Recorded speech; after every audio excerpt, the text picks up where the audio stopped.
Olá, misteriosos! Sejam bem-vindos ao canal Relatos e Mistérios. O relato de hoje foi encaminhado por um homem, onde ele descreve um encontro aparentemente comum e inesperado com um antigo amigo do colégio. Mas os acontecimentos que se seguiriam a esse encontro lhe mostrariam que ele havia passado por uma experiência sobrenatural. Se gostar do relato, não se esqueça de se inscrever no canal e deixar o seu like no vídeo. Vamos ao relato.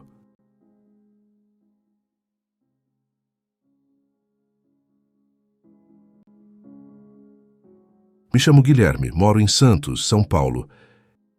E lhes digo que essa experiência mudou completamente minha perspectiva sobre a vida e a morte, pois a partir dela, comecei a enxergar nossa existência neste mundo sob uma perspectiva diferente, apesar desta história, até hoje, me causar arrepios.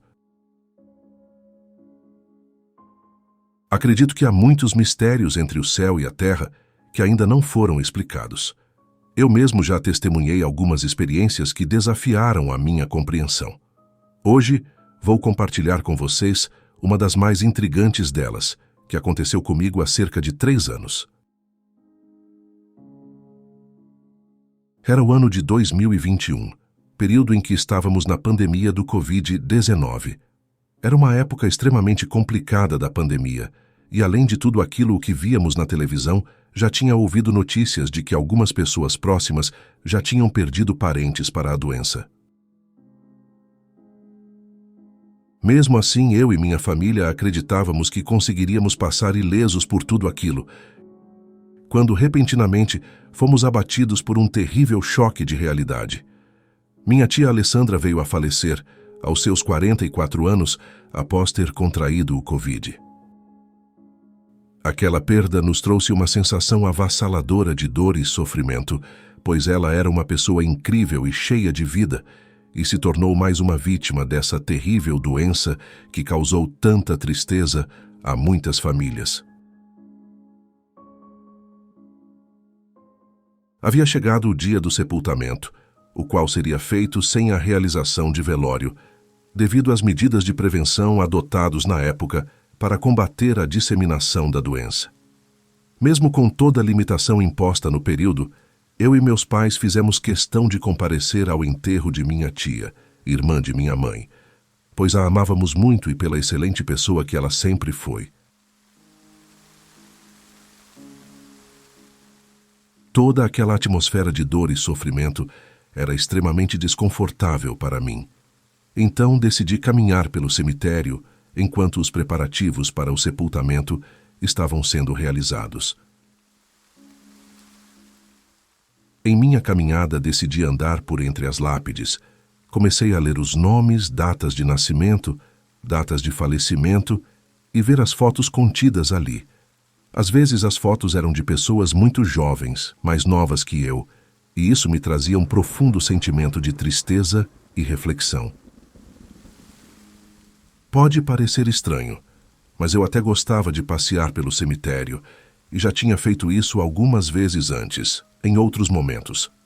Eu ficava imaginando como seria conhecer essas pessoas se ainda estivessem vivas, imaginava como seriam suas personalidades, que tipo de sonhos e expectativas de vida tinham, e também ficava triste por saber que suas vidas haviam sido interrompidas pela imprevisível ocorrência de seu falecimento. De alguma forma, eu gostava da sensação de melancolia e da reflexão que esses pensamentos me traziam. Em um determinado momento, escutei alguém chamar meu nome, e ao me virar vejo então o Anderson, um antigo amigo do ensino médio, a quem eu não via há muitos anos. Nós tínhamos feito 3 anos do ensino médio na mesma sala, e naquela época éramos integrantes inseparáveis do mesmo grupo de alunos que sempre estavam juntos, nas horas do intervalo ou na elaboração de trabalhos em grupo. Realmente éramos bastante próximos na época do ensino médio, dentro e fora do colégio, mas depois que concluímos nossos estudos, a vida se encarregou de colocar cada pessoa daquele grupo para seguir por um caminho diferente. Então lhe perguntei o que fazia ali no cemitério, e ele me respondeu que estava esperando por uma pessoa. Começamos então a conversar sobre o que havíamos feito da vida depois do ensino médio e sobre como estávamos agora. Ele me disse que estava com 41 anos, havia se formado em Direito, que tinha um filho de 8 anos, apesar de não ter se casado, e que estava exercendo a advocacia em um escritório que havia aberto com um amigo da faculdade. Do mesmo modo, eu lhe atualizei sobre como estava a minha vida aos meus 38 anos e sobre o que tinha feito após o ensino médio. Falamos e relembramos de muitas coisas e pessoas da época do colégio. Relembrávamos de alguns professores quando lhe perguntei sobre nossos antigos amigos, que também pertenciam ao nosso grupo de amizades, momento em que trocamos as poucas informações que ambos tínhamos dessas pessoas.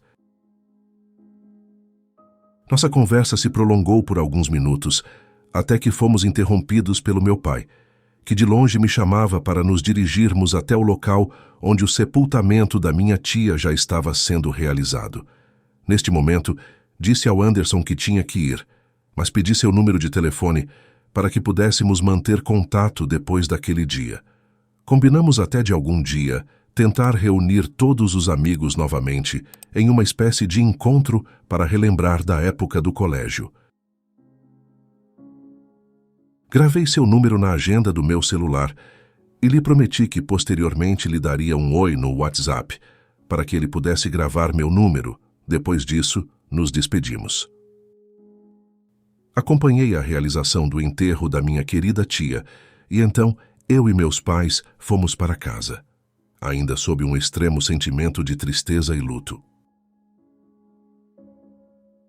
No dia seguinte me lembrei do encontro com o meu antigo amigo Anderson e da promessa que lhe fiz de dar um oi no WhatsApp.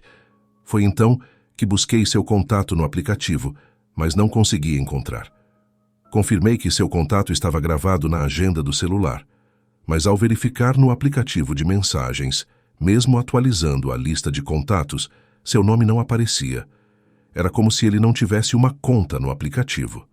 Liguei então para o número gravado e uma mensagem eletrônica dizia que aquele número não existia.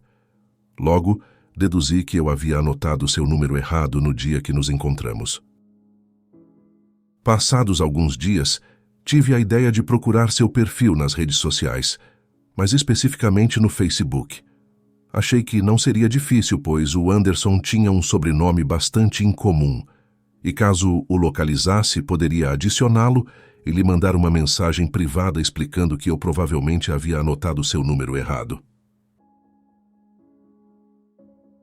Como eu previa, foi relativamente fácil localizar seu perfil no Facebook, o qual estava inclusive totalmente liberado para que qualquer pessoa o visualizasse.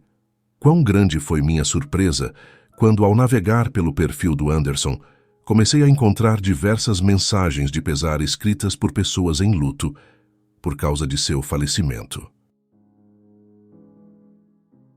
Em um primeiro momento, eu não conseguia acreditar que aquele amigo do ensino médio havia falecido de forma tão repentina, poucos dias depois de nos encontrarmos no cemitério, até que, ao reparar melhor nas mensagens, percebi que eram de aproximadamente 2 anos atrás.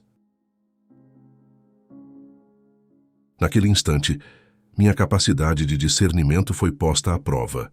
Haviam mensagens mais recentes lhe desejando feliz aniversário e, ao mesmo tempo, lamentando sua partida, até que, em um momento, encontrei mensagens escritas há cerca de 2 anos, informando sobre seu falecimento. Também encontrei uma mensagem que informava sobre a data da missa de 7º dia, e outra sobre a causa da sua morte. O Anderson tinha falecido em virtude de um acidente de automóvel que sofreu junto com sua namorada. Infelizmente, ele veio a falecer no local do acidente. Sua namorada, que estava no hospital, havia sobrevivido sem graves ferimentos. Eu mal podia acreditar no que estava acontecendo e tive uma crise de pânico. Não era possível que aquilo estivesse acontecendo. O Anderson, o qual eu havia encontrado há poucos dias no cemitério, estava morto há 2 anos.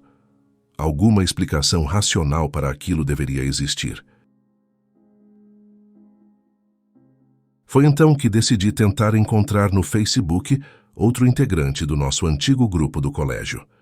Alguém que o Anderson, no dia do nosso encontro, informou ter tido contato de forma recente. O chamarei aqui de Rodrigo. Tentei localizar o perfil do Rodrigo por cerca de 2 dias, sem sucesso. Não lembrava ao certo do seu sobrenome, até que me lembrei do nome e sobrenome de um terceiro integrante do grupo, o qual localizei com maior facilidade, e ao verificar sua lista de amigos, lá estava o perfil do Rodrigo. Mandei mensagem para os dois, me identificando como seu amigo Guilherme do ensino médio, informando meu telefone e pedindo para que eles entrassem em contato comigo, para que pudéssemos colocar a conversa em dia. Preferi não expor na mensagem o real motivo do meu pedido de contato, pois ainda achava que tudo não passava de algum tipo de confusão. Cerca de 4 dias haviam se passado sem que eu recebesse qualquer retorno sobre as mensagens, até que em uma das dezenas de vezes em que verifiquei meu WhatsApp, percebi uma mensagem de um número desconhecido e, pela foto do perfil, identifiquei que era o Rodrigo. Começamos então a conversar por mensagem, e no desenvolvimento da conversa, resolvi entrar no assunto que serviria como brecha para que eu pudesse de uma vez por todas esclarecer aquela história, e lhe perguntei se ele ainda tinha algum contato com as demais pessoas que formavam o nosso grupo. Os segundos que se seguiram foram os mais longos de minha vida, pois estava ansioso para saber se ele tocaria no nome do Anderson naquele momento, até que a mensagem enviada pelo Rodrigo me atingiu com um impacto que abalou minha sanidade mental. Ele me perguntou se eu sabia que o Anderson tinha morrido. Eu respondi que não, pois precisava que ele me fornecesse mais informações. Principalmente, a segunda informação mais importante para mim naquele momento, que era quando o Anderson tinha morrido.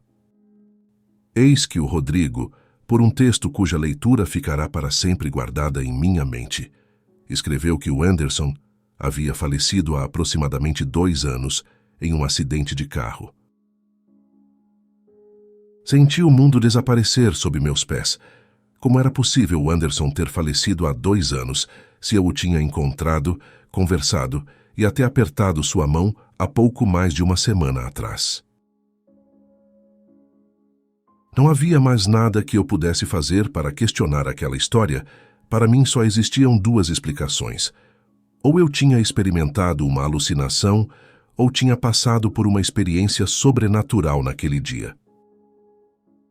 No fundo, eu sei que aquele encontro realmente aconteceu, e que era o meu amigo do ensino médio que estava lá, mas não em seu corpo físico, e sim em espírito, o que, de certa forma, me traz uma sensação de conforto por acreditar que, por algum motivo, ele se importou em vir falar comigo. Conforme o tempo vai passando, sinto que minhas memórias daquele acontecimento às vezes se parecem com as memórias de um sonho. Talvez devido ao passar dos anos ou por tratar-se de um acontecimento que foge do contexto que identificamos como realidade. Mas como eu disse no início do relato, há muitos mistérios entre o céu e a terra que ainda não foram explicados. Te despeço por aqui, e agradeço antecipadamente a atenção e o respeito pelo que revelei em meu relato, pois apenas algumas pessoas próximas a mim, e agora vocês, sabem dessa história. Muito obrigado.